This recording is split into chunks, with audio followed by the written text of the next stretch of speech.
Hey Kipsters, I hope you rocked it out on your cell organelles quiz earlier. Now we're going to go one step further with cells, and you will be able to differentiate or tell the difference between plant cells and animal cells by the end of this lesson.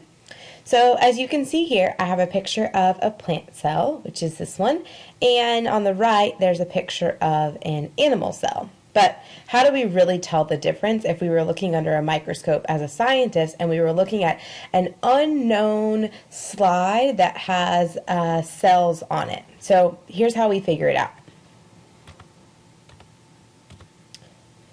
So the one on the left is a plant cell, and the one on the right would be known as an animal cell. And there's three ways that you can tell the difference between a plant cell and an animal cell. The first is that plant cells are rectangular in shape. Animal cells are round. You're going to want to go ahead and write this into your notes at the very top where I've given you boxes in the chart. So this one, you'll see that all plant cells are pretty much square or rectangular. They may not be perfectly rectangular. And then animal cells tend to have a round shape. This is the first distinguishing feature that will let you know whether it is a plant cell or an animal cell. When you're ready to move on, we'll go to the next one. So the next one is that plant cells contain chloroplast and cell walls. Animal cells do not.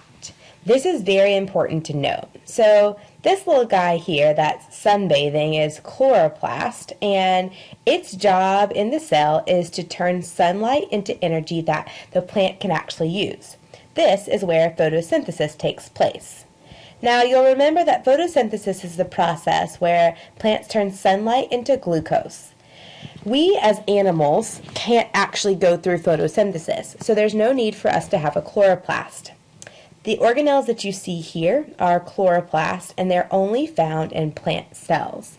Animal cells do not need a chloroplast. Secondly, the other organelle, the cell wall, is only necessary for plant cells too. So plant cells have a thick protective layer going around the side called the cell wall, and that's because plants fill up on so much water that in order for them to stand up straight, they have to have a rigid structure or a very strong structure to allow them to stand up against the force of gravity.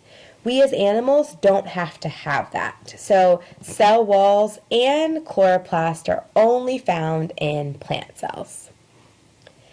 The last distinguishing difference that can allow you to easily tell the difference between plant and animal cells is that plant cells have a large vacuole. In fact, the vacuole might take up about 1/3 to 2/3 of the space inside the cell.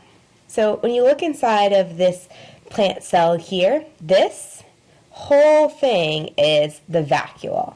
And it's because plants need to store more water than we as animals. So plants store this water inside of a vacuole.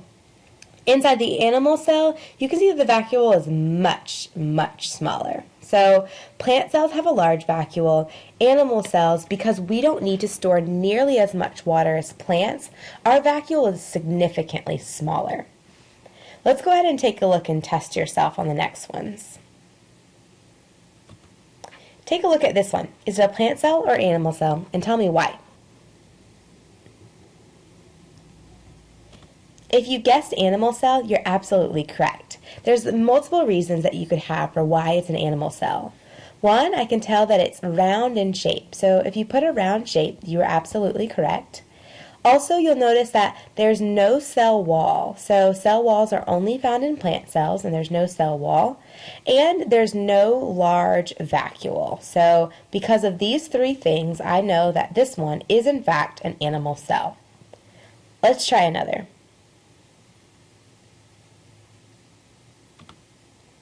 Plant cell or animal cell, and why? If you guess this one's a plant cell, you're absolutely right. So this one looks a lot different than the ones we've seen so far. This type of plant cell is one that is very simple, and it would be part of a simple structure like algae or moss. And I know that it is going to be a plant cell because it shows me that there is a cell wall. I know cell walls are only found in plant cells. So even though I don't necessarily see the vacuole in this picture, the presence of a cell wall tells me that it's going to be a plant cell.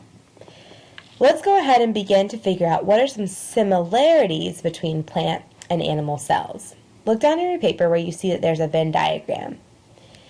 Let's begin to fill out the Venn diagram with differences and similarities between plant and animal cells.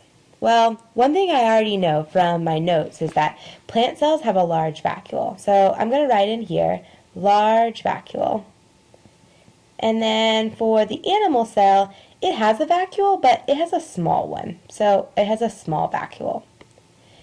Let's think of other things. Well, a plant cell has a cell wall, so has cell wall. And I know that the animal cell does not have a cell wall. I want you to continue filling out the rest of the Venn diagram and continuing with the practice on your paper. Don't forget, this bubble needs to be filled in with similarities.